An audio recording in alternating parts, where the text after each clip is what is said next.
안녕하십니까. 반갑습니다. 아버지와 아들 신학, 조직적 성경 신학이 돌아왔습니다.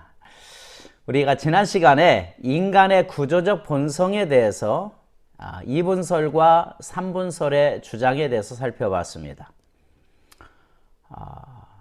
플라톤의 이원적 우주론에 어울리는 것이 2분설이고 성경적 우주론에 어울리는 것이 3분설이라고 그랬습니다. 우리가 지금까지 고대 그리스 철학자들의 우주론과 신론을 살펴봤고, 그리고 또 성경적인 우주론과 신론들, 성경적 관점을 살펴보았습니다. 지금은 이제 인간론 이런 차례입니다. 플라톤의 우주론과 신론, 인간론 등의 체계가 다 갖춰진 이런 상태에서 교부들이 이러한 철학이라고 하는 이런 틀 속에다가 성경을 살펴봤습니다. 그 성경을 살펴본 그 결과 고전 신학이 나왔다고 그랬습니다. 그렇기 때문에 철학과 성경적인 계시가 혼합되어 버렸다라고 지금까지 이야기를 했습니다. 왜 신학 강의를 합니까? 지금 이제 때가 되어서 철학의 요소들을 빼어내고 히브리 유대적인 성경적인 우주론, 신론, 인간론 등을 새롭게 정립하는 것이 강의의 취지입니다. 고대 족장들과 이스라엘과 예수 그리스도 그리고 또 사도들과 상호작용을 통하여서 계시되어진 아버지의 그 선하신 그런 모습, 이런 모습들이 선명하게 나타나는 것이 이러한 신학 강의의 목적 중에 하나입니다. 더욱더 이 강의를 통해서 아버지의 인자하시고 사랑의 그 하나님, 그리고 또 그 아들이 성숙하게 되기를 기대하시는 그 아버지의 모습이 더욱더 분명하게 나타나기를 기대하겠습니다. 지금까지 꾸준히 강의를 듣고 피드백을 해주신 어떤 그 선교사님의 댓글이 있는데, 먼저 그걸 한번 읽고 시작하도록 하겠습니다. 1강을 듣고 나서 잘 들었습니다. 고전 철학에 의해서 첫 단추부터 잘못 꿰었네요. 이원론에 입각한 동양 철학이 이원론의 서양 철학보다 도리어 히브리적 세계관에 근접한 것 같습니다. 성경적 관점에서 알게 모르게 스며든 헛된 철학에 미혹되지 말아야겠습니다. 앞으로 이어질 내용에 큰 기대가 됩니다. 목사님의 수고에 다시 한번 감사드립니다. 라고 댓글을 달아주셨어요. 그리고 2강인가요? 3강 그 댓글에 저 멀리 계신 하나님과 우리와 함께 동행하시는 하나님이라는 혼합된 인식이 어디에서 출발되었는지 알게 되었습니다. 감사합니다. 라는 댓글을 달아주셨고요. 그리고 또 3강인가요? 상상 속의 하나님, 철학적인 하나님이 아니라 성경 속의 하나님을 생생하게 경험하고 만나보고 싶은 마음이 더욱더 간절해집니다. 성경을 통해 보여주신 하나님이 성령님을 통해 저에게 인치시고 기름 부음으로 역사하여 주시기를 기도하고 소망합니다. 라는 댓글을 달아주셨어요. 그리고 또 그 다음 강의에 잘못된 가정이 그 위에 세워진 모든 것을 그르치는 원인이 되었군요. 철학과 과학의 이름으로 미혹되는 것을 경계해야겠습니다.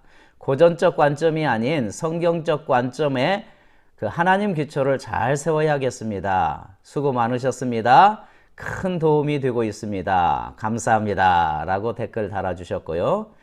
지난 6강에서는 성경적 인간론에 대한 명확한 해설 감사합니다. 라는 댓글을 달아주셨어요. 참으로 감사드리고요. 이 선교사님뿐만 아니라 강의에 대한 피드백을 해주시게 되게 되면 제가 많은 격려를 받을 것 같아요. 그리고 듣고 보다가 강의를 듣고 보다가 질문하고 싶은 것 있으면 질문해 주시면 감사하겠습니다. 그러면 성심껏 이 강의 안에서 답변을 해 드리도록 하겠습니다. 그리고 아직도 조직적 이런 성경신학, 이 아래 그 책들이 있죠. 1권에서 6권까지 책들이 있는데 아직 구입하지 않으셨다면 이 책을 구입을 하십시오. 그리고 참된 지도자는 이러한 성경적 토대로 된 이런 신학이 올바라져야 올바른 행동이 나올 수 있고 올바른 사고를 통해서 삶의 이러한 여러 가지 문제들을 올바르게 제시할 수도 있고 그러한 해답들을, 솔루션들을 이런 신학에서부터 찾게 되어서 답해 줄 수가 있는 겁니다. 문제들을 해결점이 여기에서부터 시작이 되는 거예요. 그렇기 때문에 이런 책들을 구입을 꼭 하셔서 저와 함께 이 강의대로 한번 쭉 살펴보십시오. 엑기스만 뽑아서 지금 하고 있기 때문에 같이 나가게 되게 되면 점점 신학적인 이해의 폭들이 더욱더 분명해지게 되고 더 넓혀지게 되고 더 분명해지고 더 성경 속에 있는 그 아빠 아버지의 모습과 그리고 또 내가 어떠한 그 미션을 가지고 살아야 되는지에 대한 아버지의 모습, 아버지의 그 미션들을 정확하게 숙지해서 더욱더 성숙한 아들로서 살아가게 되어질 것입니다. 그리고 혹시 아직 구독 안 하신 분들 있으면 여기 구독을 해 주시고요. 좋아요 꼭 남겨주시게 되면 이러한 신학 강의들이 여러 사람들한테 더욱더 많이 들려지고 또 보게 됨을 통하여서 한국 교회에 신학의 변혁의 바람이 불었으면 좋겠습니다. 강의 시작하도록 하겠습니다. 자, 오늘은 인간의 혼의 본성에 대해서 진짜 사람은 영인가, 혼인가, 육인가 살펴보도록 하겠습니다. 진짜 사람은 무엇인가? 진짜 사람은 영인가, 혼인가, 육인가? 자, 이런 질문을 한번 해보면 좋을 것 같아요. 우리가 어느 정도까지 벗겨져도 여전히 사람일 수 있을까? 양파 껍질 벗겨지듯이 어느 정도까지 벗겨져야 여전히 사람일 수 있을까? 예를 들면 우리가 팔다리 잃는다 하더라도 여전히 사람이죠. 눈을 잃는다고 하더라도 여전히 사람입니다. 성경을 보게 되게 되면 죽어서도 실제 사람처럼 여전히 생각하고 실제 사람처럼 무엇인가를 경험하는 사람들이 있습니다. 성경에 부자와 나사로의 이야기 잘 아시죠? 그리고 또 구름같이 둘러싼 허다한 증인들이 현대 하나님의 나라를 위해서 살아가는 사람들을 응원하고 있다라고 이야기하고 있지 않습니까?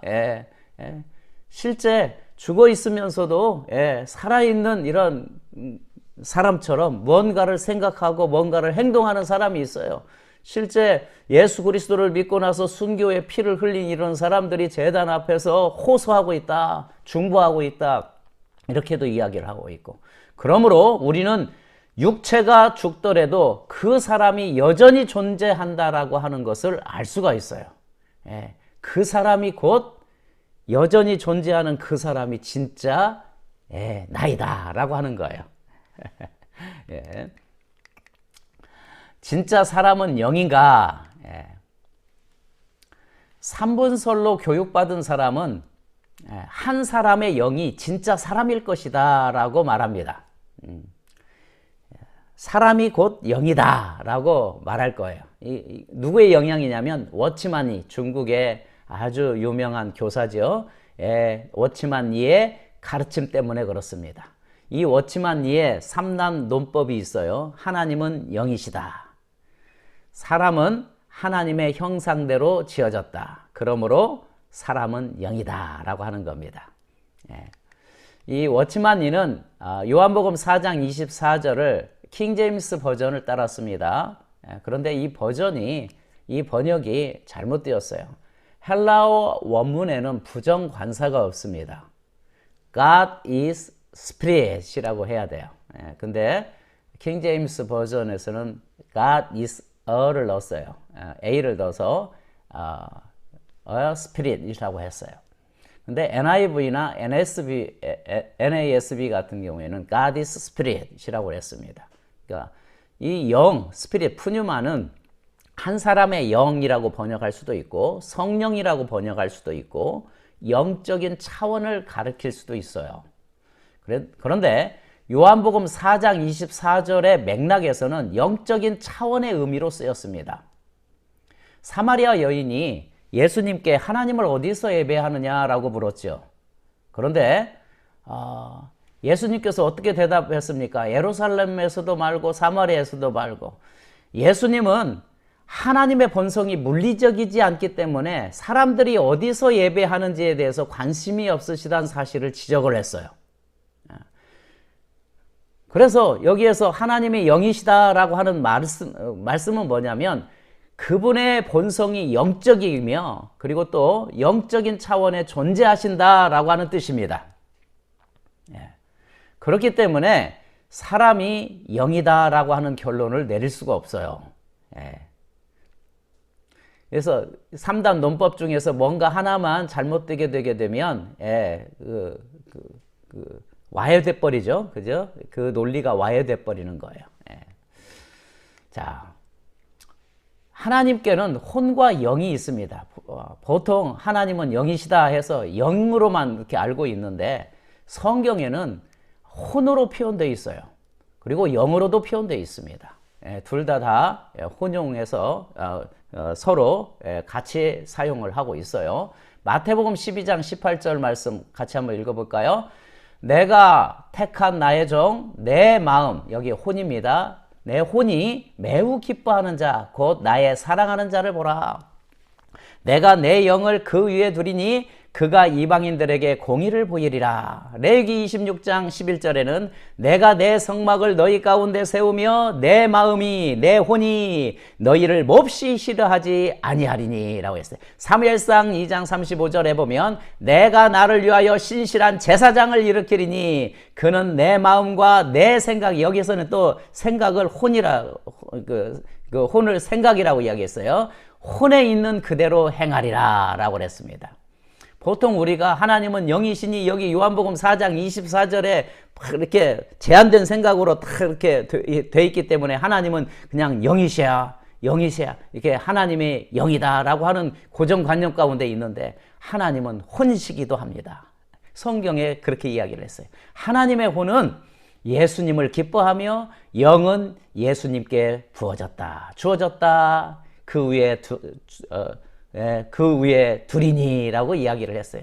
이것은 마태복음 12장 18절은 이사야서 42장 1절을 인용한 말씀입니다. 또한 하나님이 그분의 혼을 통하여 결정하고 가치 판단을 하셨음을 계시해 주고 있어요. 하나님의 혼이 여기 보세요. 하나님의 혼이 누군가를 받아들이거나 누군가를 싫어하거나 누군가를 기뻐하거나 누군가를 세우거나 누군가를 결정하는 이 곳으로 표현하는 겁니다. 그래서 혼은 주로 한 존재의 핵심과 연관된 기능이다라고 알아두면 좋겠습니다.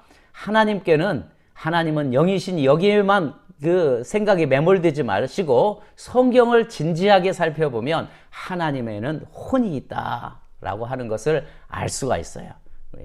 혼과 영이 있습니다. 이사야서 11장 2절 말씀을 보실까요? 그의 위에 여호와의 영, 곧 지혜와 총명의 영이요 모략과 재능의 영이요 지식과 여호와를 경외하는 영이 강림하시리니. 누가복음 4장 18절 말씀. 주의 성령이 내게 임하셨으니 이는 가난한 자에게 복음을 전하게 하시려고 내게 기름을 부으시고 라고 그랬습니다.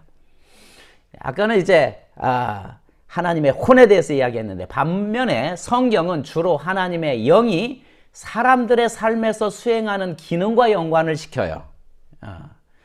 개개인들의 임하거나 개개인들의 삶을 변혁하거나 변화하고 바꾸는 일에 연관을 시킵니다. 다윗을 그랬고요. 기도원에게 임했고 예스겔에게 임했고 여러 선지자들, 사사들, 왕들, 제사장들에게 임했어요. 신약에는 오순절에 성령이 성령이 임했고 그 이후에도 계속해서 성령이 임했습니다.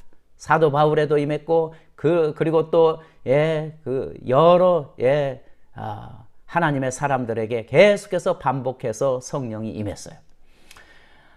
성경에 혼과 영을 따로 언급을 했고 각각 다른 기능을 가졌음을 보게 될 때 하나님의 혼과 영이 서로 다른 개체임을 우리가 알 수 있어요. 우리가 전 시간에 3분설에 대해서 이야기를 했습니다. 그렇다면 하나님의 형상대로 지음을 받은 사람의 본성에도 혼과 영이 있다라고 하는 것을 알 수가 있는 겁니다.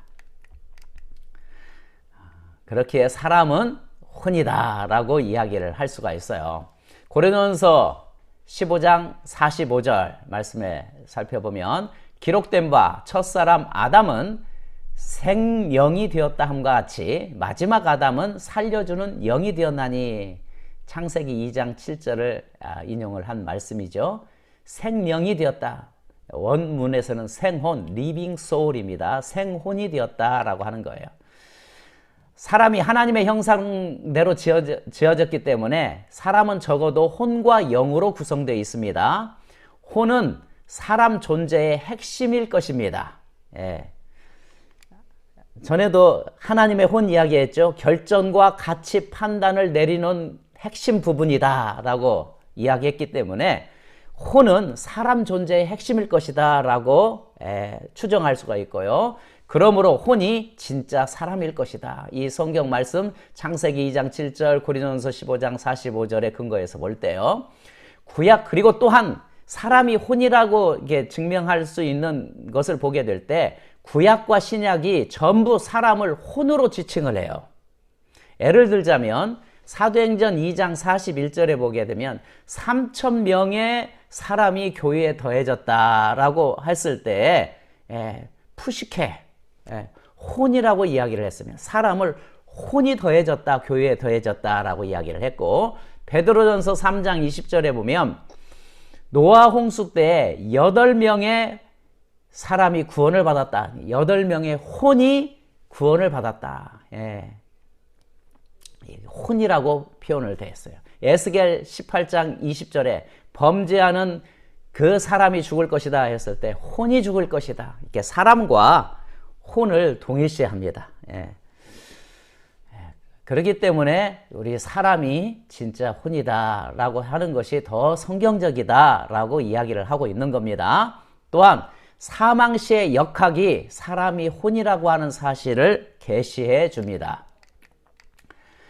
전도서 12장 7절 말씀 흙은 여전히 땅으로 돌아가고 영은 그것을 주신 하나님께로 돌아가기 전에 기억하라.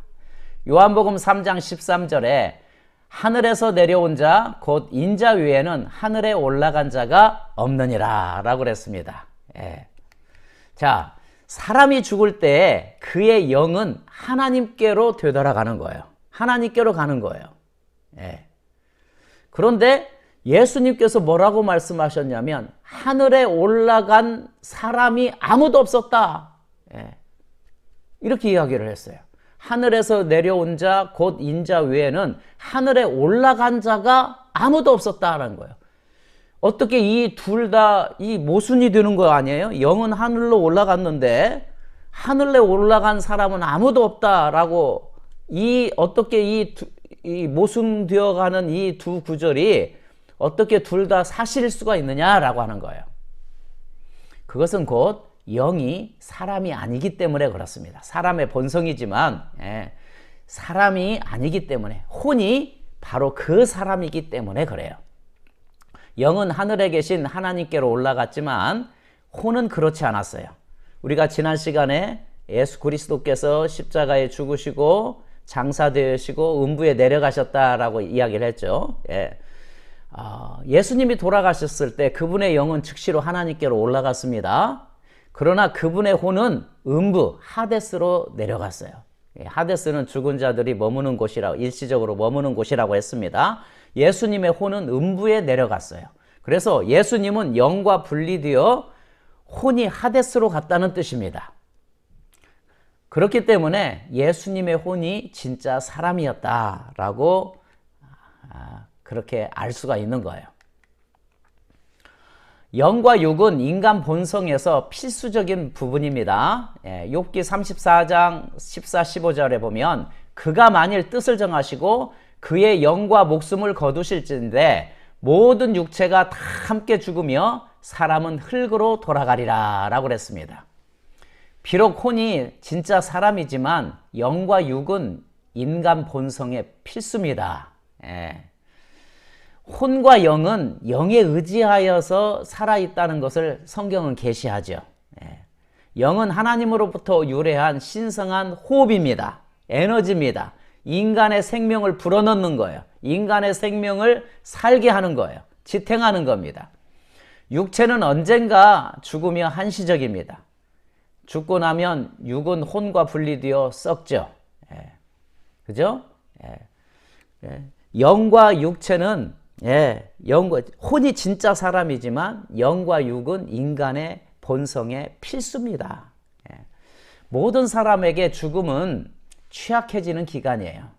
성경에 보게 되면 혼이 육과 분리될 때요 벗은 자처럼 느껴진다라고 고린도후서 5장에 기록되어 있어요. 몸이었으면 불편함을 느낀다는 거예요. 사도 바울은 믿는 자들이 죽은 몸에서 분리되면 죽지 않는 새 몸으로 덧입기를 탄식하면서 간절히 사모할 것이라고 이야기를 했습니다. 하나님은 부활 때 믿는 자들에게 새 몸을 주실 것입니다. 이게 부활장 고린도전서 15장에 나와 있어요. 부활 후에 믿는 자들은 영, 혼, 육을 지니고 영원히 주님과 함께 통치를 받으면서 주님의 통치를 받으면서 살게 될 것입니다. 아멘. 자, 고대 그리스 철학자들의 혼의 구조를 한번 살펴보도록 하겠습니다. 플라톤은 인간의 본성에 대해서 철저히 이분적인 이러한 생각을 갖고 있었어요. 혼을 진짜 인간으로 생각을 했습니다. 플라톤은 혼이 영계에서 내려와서 자연계의 몸에 갇혀 있다라고 생각을 했습니다. 죽을 때 그리고 몸을 떠나서 영계로 되돌아간다. 이렇게 봤어요. 플라톤은 혼을 진짜 사람으로 보았기 때문에 인간의 핵심 기능을 혼에 부여를 했습니다. 자, 여기에서 그림에서 볼 듯이 플라톤의 혼의 관점에서 보게 되게 되면 영계와 자연계가 이렇게 나뉘었는데 혼을 핵심 기관으로 봐서 로고스, 티모스, 에로스로 보았어요. 세 부분으로 구성되어 있다라고 봤습니다.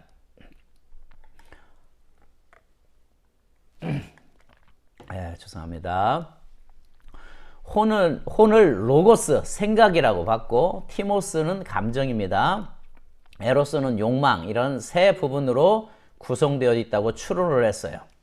이렇게 영계와 자연계가 다르듯이 혼과 육체와 매우 다른 것으로 여겼습니다. 플라톤은 그렇게 여겼어요. 그래서 출생할 때 인간의 육체로 돌아와서 갇혀있다. 육체에 갇혀있다라고 생각을 했습니다. 이게 저급한 이러한 물질에 갇혀있다라고 봤어요. 그렇기 때문에 철학의 영향으로 수많은 사람들이 이때부터 뭐냐면 몸은 혼을 가두는 그릇이다. 담는 그릇이다라고 하는 이러한 표현들을 많이 사용하기 시작을 했어요. 이때부터.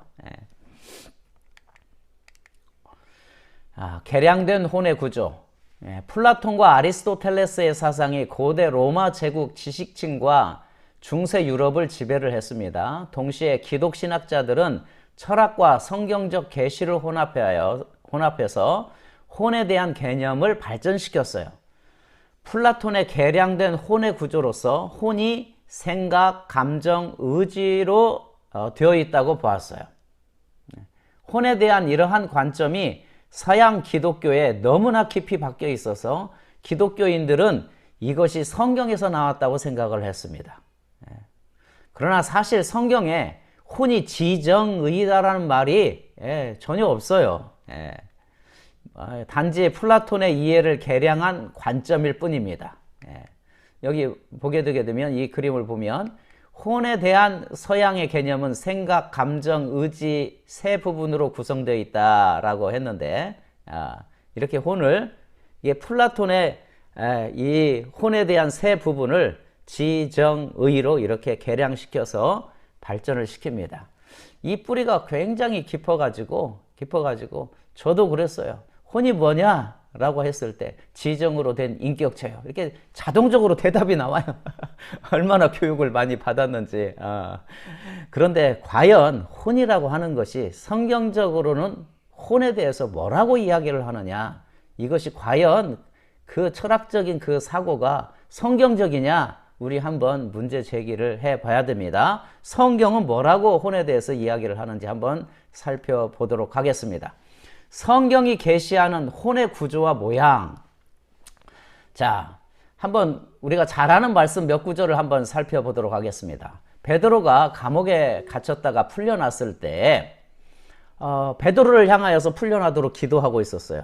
막 열심히 기도하고 있었는데 밖에서 녹화하는 소리가 들려요. 그런데 어떤 여종이 가가지고 보니까 베드로인 거예요. 그래서 베드로가 왔다라고 하니까 기도는 그렇게 열심히 믿음으로 해놓고 믿겨지지가 않는 거예요. 어떻게 풀려날 수가 있느냐. 그래서 베드로 천사일 것이다 라고 추정을 했어요. 생각을 했어요. 그들은. 그래서 이것을 통해서 보게 될 때 그 고대의 그 제자들이 그 당시에 가지고 있었던 그 당시에 그 사고들은 뭐냐면 사후에 죽은 후에 영적인 실체가 있을 것인데 그것은 육체와 같은 모양과 구조일 것으로 기대를 하고 있다라고 하는 것으로 추정할 수가 있다는 거예요. 예.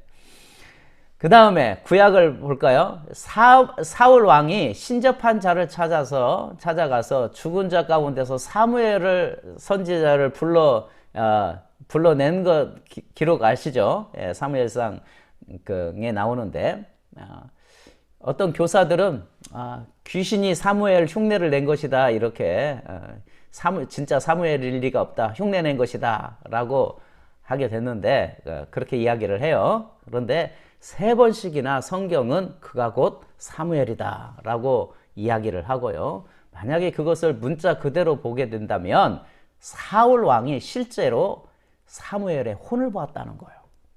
그 혼이 사무엘과 닮았다는 결론을 내릴 수밖에 없어요. 예. 그리고 우리가 잘 아는 누가복음 16장에 나사로와 부자 이야기, 부자와 나사로의 이야기 다 아시죠? 다 아셔요. 둘 다 음부에 내려갔습니다. 하데스에 있을 때. 하데스는 죽은 자들이 임시적으로 머무는 장소라고 그랬습니다. 나사로는 축복의 장소의 영역에 있었고 그리고 또 부자는 고통의 영역에 있었어요. 그런 장소에 있었습니다. 둘 다 음부에 있을 때 육체는 없었지만 그 둘은 서로 알아보았어요. 서로를 알아볼 수 있는 혼이 있었다는 거예요. 부자가 무슨 이야기를 합니까? 너무 불꽃 가운데 너무 고통스러워서 아브라함 하나님 아브라함의 하나님께 나사로 보고 새끼 손가락에 물을 찍어서 내 혓바닥을 서늘케 하소서 부탁을 했을 정도로 그런 고통 중에 있었다는 거예요. 그런데 서로 알아봤어요. 나사로도 알아봤고 부자도 알아봤어요. 혀와 손가락에 달린 육체와 비슷한 구조로 된 혼을 가지고 있었다는 결론을 내릴 수밖에 없는 거예요. 자, 그래서 이 FST 아버지와 아들 신학은 여기 그림에서 보듯이 혼은 육과 같은 모양과 크기로 돼 있다. 이게 곧 성경적이다. 철학은 혼은 지정이다. 이렇게 이야기를 하는데 성경적으로 보게 될 때 혼은 육과 같은 모양과 크기로 돼 있다. 라고 보는 것이 더욱더 성경적이다. 라고 하는 거예요. 성경이 계시하는 혼의 구조와 모양. 우리의 자연적인 눈으로 혼을 볼 수 있다면 혼이 팔, 다리, 머리, 얼굴 등이 달린 몸과 비슷한 모습을 하고 있을 겁니다. 여기 그림에서 여기 그림 한번 볼까요? 그림에서 혼과 육이 서로 분리되어 있는 것처럼 표현되어 있지만 실제로는 혼과 육이 서로 겹쳐져 있고 동일한 공간을 채우고 있는 것으로 이해를 해야 됩니다. 자, 영적인 차원과 자연적인 차원이 같은 공간을 채우지만 통합되어 있다고 하는 이런 성경적인 우주론을 이렇게 탁 장착을 하게 되게 되면 혼과 육은 같은 공간이지만 서로 다른 차원에 존재한다는 것을 쉽게 상상할 수가 있어요. 아직까지는 여기서는 여기에다는 영은 그리지는 않았어요. 육이 가진 것은 혼도 가지고 있고요. 은유적으로 머리도 있고 손도 있고 팔도 있고 심장도 있고 폐도 있다라고 하는 거예요. 보이진 않지만 그런 것들이 있다는 겁니다. 자, 어떤 사람이 가진 혼에 대한 이해는 그가 가진 우주론과 일치한다는 겁니다. 혼에 대해서 어떤 생각을 가지고 있느냐, 지정이다 하게 되면 이건 철학자들의 영향을 받은 그런 이원적 우주관과 신론에 입각해서 이렇게 알고 있구나, 인간론에 입각해서 알고 있구나, 알 수가 있어요. 아니면 혼은 성경대로 육과 닮은 꼴이다. 이렇게. 그러므로 이런 정의를 내릴 수 있어요. 혼은 육에 보이지 않는 표현이다. 혼은 육에 보이지 않는 표현이다. 육은 혼의 물리적인 표현이다. 육은 플라톤의 생각과 달리 혼을 담는 그릇이 아니다는 거예요. 혼은 사람 존재의 핵심이고, 혼은 육에 보이지 않는 표현이에요. 다시요. 혼은 육에 보이지 않는 표현. 이렇게 이야기하면 좋겠습니다. 서양 기독교에서 가르친 바와 달리 혼은 지정의, 생각, 감정, 의지가 아닙니다. 생각, 감정, 의지는 한 사람, 영, 온, 육, 한 사람 전체에 스며들어 있어요. 지정의는 한 사람 전체에 스며들어 있어요. 이건 다음에 그 강의를 하도록 하겠습니다. 육은 혼의 물리적인 표현이에요. 이 육은요, 혼에 나타난 모습입니다. 나타나는 표현이에요. 혼은 육에 보이지 않는 표현이에요. 요즘에 한의사들이 굉장히 곤란을 겪고 있다고 그럽니다. 얼굴은 얼꼴에서 나왔다고 하지 않아요? 혼에 나타난 모습, 이게 얼굴이라고 하는데, 얼굴을 보고 오장육부에 대해서 진단을 하는데 여러 가지 다른 아픈 부위들을 진단할 수가 있는데, 요즘에는 성형이 발달이 돼가지고 한의사들이 굉장히 곤란하답니다. 그래서 우리가 성경대로 혼이 육의 물리적인 표현, 나타나는 그런 모습이다라고 하게 되게 되면 우리가 거울을 자주 봐야 됩니다. 나의 나타나는 육체의 모습은 어떠한가? 찌그러져 있는가? 아니면 우울에 사로잡혀 있는가? 낙담과 좌절과 패배감의 그 얼굴 표정인가? 그런 그 행동 거진가? 살펴봐야 됩니다. 아니면 승리하고, 그리고 또 하나님께서 주시는 생각으로 긍정적이고 밝고 희망차고 믿음과 소망과 사랑으로 가득 차 있고 희락과 기쁨으로 가득 차 있는가? 그리고 또 하늘을 향하여서 하나님의 아들로서 권세를 가지고 선포하고 있는가? 이것들을 보시기를 바랍니다. 자기 자신의 얼굴들을 잘 살펴보시기를 바랍니다. 자, 육이 가진 것은 혼도 가지고 있고요, 혼이 가진 것은 육도 가지고 있습니다. 그렇다고 혼이 육이 가진 것과 같은 물리적인 실체를 가지고 있다는 말은 아니에요. 그래서 혼은 무엇인가 라고 했을 때 기계적으로 교육받은 결과로 혼은 지정입니다. 이렇게 이제 지금 이 시간 이후부터는 그렇게 이야기하지 마시기 바랍니다. 성경대로 대답하시기를 바랍니다. 혼은 육에 보이지 않는 표현이다. 자, 다시요. 혼은 지정의가 아니라 이건 철학입니다. 플라톤의 이원적 우주론에 지독한 그 사고에 계속해서 세뇌된 철학이에요. 성경적으로 보게 되면 혼은 육에 보이지 않는 표현이다. 이게 성경적인 표현입니다. 다시 한번 따라서 하겠습니다. 육은 혼의 물리적인 표현이다. 혼은 육에 보이지 않는 표현이다. 자, 이것을 계속해서 되뇌어 새기기를 축복합니다. 자, 오늘은 여기서 마치도록 하겠습니다. 감사합니다.